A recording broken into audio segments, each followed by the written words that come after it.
He wasn't supposed to have that rifle, command bandit, officers warned him. But on a ridge soaked with jungle rain and death, 9 Japanese snipers waited, silent, invisible, certain to kill. And the only thing standing between them was a man with an illegal carbine he refused to surrender. Long before anyone counted the 9 snipers he would eventually bring down, the controversy began with a weapon that wasn't supposed to be in the war at all. It wasn't issued by supply depots, it wasn't on any quartermaster list, and it certainly wasn't approved by the battalion armorer. Yet it hung from his shoulder like a quiet act of rebellion. A customized carbine built from pieces scavenged, traded, and modified far beyond army regulations. Its origin was part rumor, part confession. Some said he started with a standard M1 carbine and rebuilt it almost from scratch. Others insisted it was a civilian model he'd brought from home and altered with the machinist's patience during long nights on Guadalcanal. What everyone agreed on was simple. The rifle didn't look like anything the army recognized. The barrel was cut shorter than regulation length. The front sight was replaced with a hand-filed blade scavenged from a damaged Japanese Ariseka. A homemade flash hider, welded from scrap metal, set crooked but functional at the muzzle. The finish was stripped, the wood sanded until it carried the dull sheen of constant handling. To an officer, it looked like a violation. To him, it was a survival tool. When his platoon sergeant first saw the carbine, he called it unsafe. The company commander called it illegal, and the battalion armorer, horrified that a weapon had been altered beyond recognition, ordered him to turn it in immediately. Regulations were clear. Frontline troops were forbidden from modifying weapons in ways that altered performance. A defective weld or misaligned sight could cause catastrophic failure, endangering not just the soldier but anyone near him. But regulations rarely survived the reality of the Pacific jungle. In the dense undergrowth of New Georgia and Bougainville, Japanese snipers were not theoretical threats, they were a daily, lethal presence. They fired from trees, from slit trenches hidden under roots, from camouflaged nests so perfectly blended that men died without ever seeing muzzle flash. Patrols learned to fear silence more than sound. He argued that the standard issue carbine couldn't keep up. Its flash gave away position. Its factory sights were too slow for close brush engagements. Its length made it snag on vines and branches during ambushes. His modified version, he insisted, solved those problems. It was lighter, faster, quieter.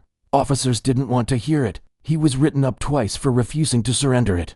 Both times he found a way to keep it. And every time he stepped into the jungle, he trusted the weapon the army hated, a weapon that, by its very existence, challenged the strict line between discipline and survival. Soon, that rifle would justify every rule he broke. But in the beginning, it was simply the weapon that should not exist.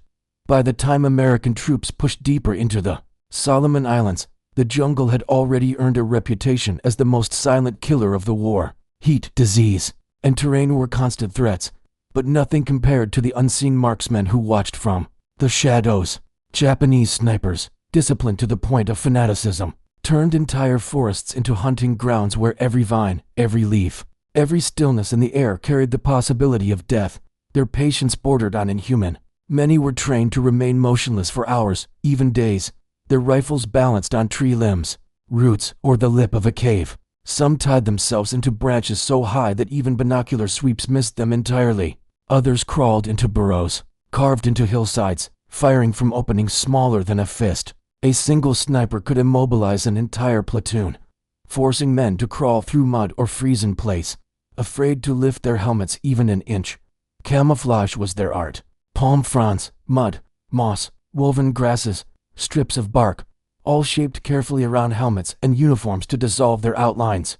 Marines reported seeing snipers only after the bodies fell to the jungle floor, as if they had materialized from the trees themselves. Some hid behind decoy vegetation mounted on poles, shifting positions without revealing their movement. Others blended into rotting logs, using the hollowed wood as both concealment and firing rest. In many cases, a sniper's position wasn't discovered until engineers cleared the area days later. High angles became their deadliest advantage. Shots came from treetops, from cliff edges, from banyan canopies thick enough to swallow a full squad. The upward firing line left no trace, no bullet splash in the dirt. Only the sudden crack of a rifle and the collapse of a man who never saw where it came from. The jungle amplified the threat. Sound warped. Echoes ricocheted off thick vegetation. A sniper 50 yards away could sound like he was firing from 3 different directions. This was not accidental. The Japanese military invested heavily in snipers throughout the Pacific campaign. With limited artillery support and smaller troop numbers on many islands, they relied on snipers to disrupt American movements, slow advances, and exhaust morale. On Guadalcanal, New Georgia, Bougainville, and Luzon, their sniper doctrine focused on harassment, not mass casualties, but psychological warfare, forcing soldiers into fear-driven hesitation, draining their energy, and making every step forward feel like an invitation to die. American troops adapted gradually. Helmet brims were tilted lower, movement became slower. Scouts learned to look for unnatural stillness, a leaf that didn't sway in the wind, bark that seemed to new, vines positioned at unfamiliar angles. Some units favored suppressive fire into treetops. Others dragged mirrors tied to sticks to detect glints of metal. Still, nothing fully erased the dread, because snipers didn't fight like regular infantry. They didn't shout. They didn't charge. They didn't reveal themselves. They waited, silent, breathing with the jungle, until one man stepped into the narrow window of their aim. For the soldiers who lived through it, the Pacific wasn't just a battlefield. It was a living organism, a humid, suffocating maze where the line between foliage and enemy blurred, where the jungle itself seemed to breathe with hostile intent. And in that suffocating world of ghosts, one soldier's illegal carbine would soon become the only thing standing between survival and the silent crack of another unseen rifle. No record shows exactly when the argument ended and the justification began, but every man in his platoon remembered the moment they understood why he refused to surrender that illegal carbine. It happened deep in the interior of New Georgia, on a patrol route Marines quietly referred to as Dead Man's String, a narrow, twisting trail draped in vines and shadow, where Japanese snipers had taken more lives than disease and artillery combined. Movement here was slow and deliberate, a crawl more than a march. Every step risked triggering an unseen shot. The platoon had advanced no more than 50 yards that morning when the first report cracked through the trees. A single bullet, precise and without echo, punched through the helmet of the point man. He collapsed without a sound. The jungle swallowed the gunshot as if it had never existed. Training said to take cover, identify the sector, return fire. Reality said nothing could pierce the wall of green that hid the sniper. Men froze. No one dared breathe too loudly. He didn't freeze. Instead, he leaned forward, eyes scanning upward through layers of intertwined branches. His modified carbine hung loose in his hands, lighter, shorter, faster to aim than the standard issue rifle the others clutched. A second shot hit the ground, inches from the lieutenant's boot.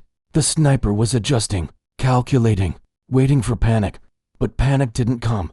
He stepped half a pace forward, raised his carbine, and fired a single round. The muzzle flash was barely visible, his improvised flash hider doing exactly what he had built it to do. The shot seemed reckless, random, until a dark shape loosened from the canopy and fell through the leaves, crashing into the undergrowth below. The sniper was dead. It happened so quickly that for several seconds the entire platoon remained frozen, unsure whether to trust the silence. When it finally registered, heads turned toward him, toward the man with the weapon that wasn't supposed to be there. The lieutenant approached first. Regulations told him to confiscate the weapon immediately. Common sense told him something else entirely. That single shot had done what the platoon's entire fire team couldn't. It exposed and eliminated a sniper who had already killed one man and nearly taken another. And the truth was undeniable. No standard carbine could have made that shot. Not with that speed. Not with that accuracy. Not with that minimal flash. The lieutenant didn't congratulate him. He didn't praise him. He didn't even speak. He simply nodded, a silent admission that the battle between rules and reality had shifted. But the jungle wasn't done proving the point. An hour later, another sniper ambushed them. This one waited until the squad moved through a choke point between two ridges, a perfect overwatch position for a marksman. Again, his modified carbine spoke first. 3 shots, fast, controlled. When the patrol advanced, they found the sniper's body wedged between roots, rifle still clutched in his hands. 2 kills in one morning, 2 lives saved, 2 conversations about regulations suddenly forgotten. By the time the platoon regrouped near a small clearing, the men glanced at his illegal carbine not with suspicion, but with a quiet reliance. Some asked about the modifications. Others wondered where he got the parts. No one demanded he turn it in anymore.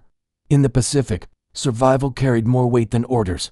And that morning, the weapon the army had tried to erase had already rewritten the rules of the patrol. What none of them knew was that this was only the beginning. Before the week was over, the jungle would test him again, harder, closer, deadlier, and the modified carbine would soon prove itself, in ways that no regulation manual could have ever predicted.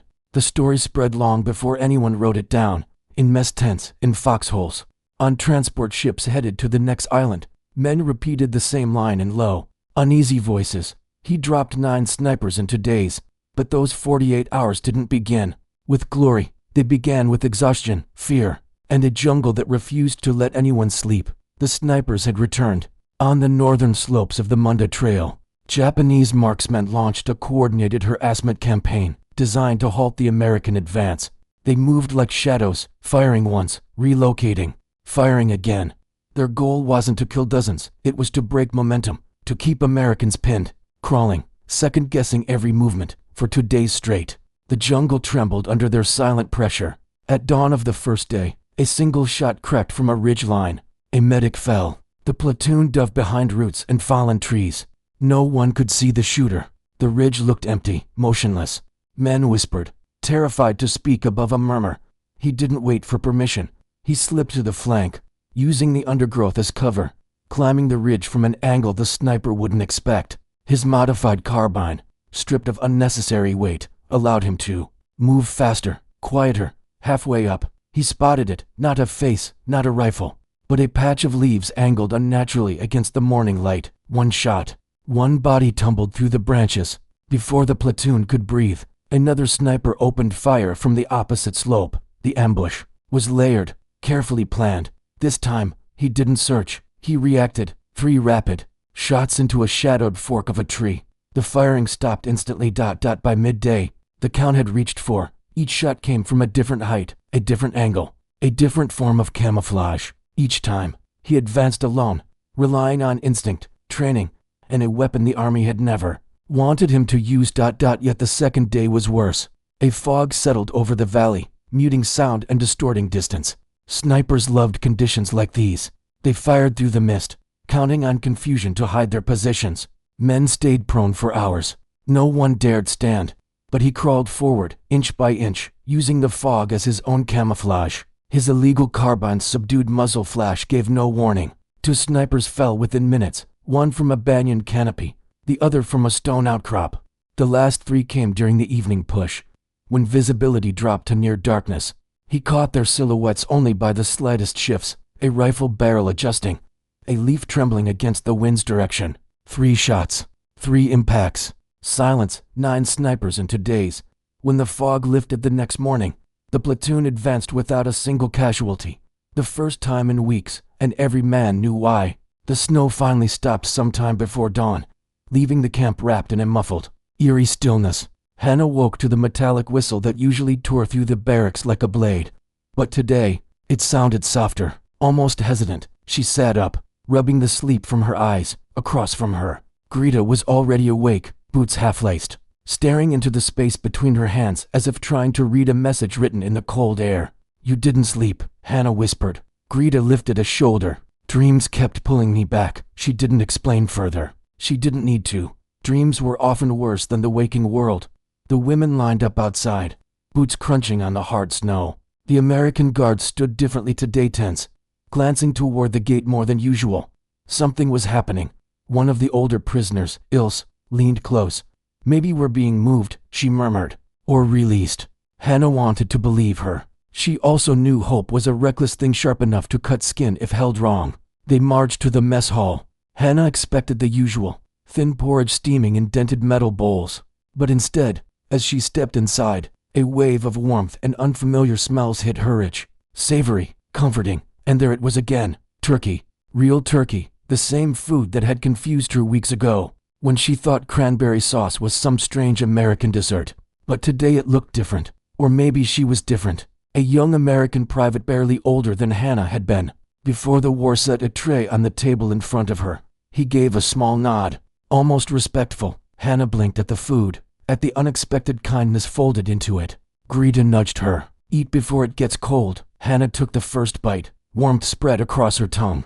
then down into her chest, settling in a place she hadn't even known was empty. For a moment, the mess hall felt like a world outside the war. Soft voices, clinking forks, a hum of life instead of survival, a bubble, a fragile one. Because as soon as breakfast ended, the guards' tense posture returned. They herded the prisoners back outside. Wind scraped across the compound. A black military car rolled up to the gates. The women stiffened. Greta's breathing hitched. Hannah felt her pulse crawl into her throat. The door of the car opened. A tall American officer stepped out, holding a clipboard and a stack of papers that looked very much like orders. Hannah felt the world tilt beneath her feet. Whatever those papers meant, their lives were about to change again. And this time, change might not be mercy. It might be the breaking after the quiet. The battlefield had finally gone quiet. Bougainville's jungle, once a living maze of invisible death, now seemed almost empty. For the Marines who survived, every footstep was a reminder of the men they had lost. But one soldier carried a heavier burden than most, not of grief, but of knowledge. He had broken the rules, modified his weapon illegally, and used it to kill 9 enemy snipers in just 48 hours. Official reports would barely mention him. The bureaucracy of the military didn't reward defiance, no matter how life-saving. Yet the lives he saved spoke louder than medals ever could. Patrols that once moved under constant fear now advanced with a sense of cautious confidence. Officers understood, silently, that his unconventional weapon had rewritten what was possible on the battlefield. He didn't seek praise. He returned each night to his foxhole, inspecting his modified carbine, cleaning it with meticulous care. It had carried him through the worst hours of the Pacific campaign, yet history would forget it. In the years after the war, he went home quietly, returned to his craft, raised his family, and never boasted about what he had done. His courage lived in the shadows, in whispered conversations, in the gratitude of men who never learned his name. True heroism, he proved, was often invisible. Its impact felt far beyond the pages of official reports. Decades passed, and the war faded into history books and memory. Bougainville became just another chapter in World War II, a place where strategy and sacrifice intertwined in ways few would ever understand. The soldier's story, however, remained alive among those who had witnessed it firsthand. Veterans recalled the man who ignored regulations, trusted his hands over the rulebook, and turned an illegal carbine into a tool that saved lives. Despite surviving the war, he never sought recognition. Journalists tracked him down, historians wrote letters, but he replied with simple humility, "I don't recall." The weapon that had rewritten a battlefield was melted down, destroyed, and lost to history. What remained was the legacy of ingenuity, courage, and quiet defiance. It was a lesson in how rules, though necessary, sometimes conflict with survival. It was a reminder that innovation often comes from the margins, from those willing to risk everything for the sake of others. His story teaches that heroism isn't always about medals, parades, or recognition. Sometimes, it is about doing what is right when no one is watching, and accepting that the world may never know your name. If this story inspired you, share it with someone who values courage against all odds, and subscribe to uncover more untold stories from the battlefields of history.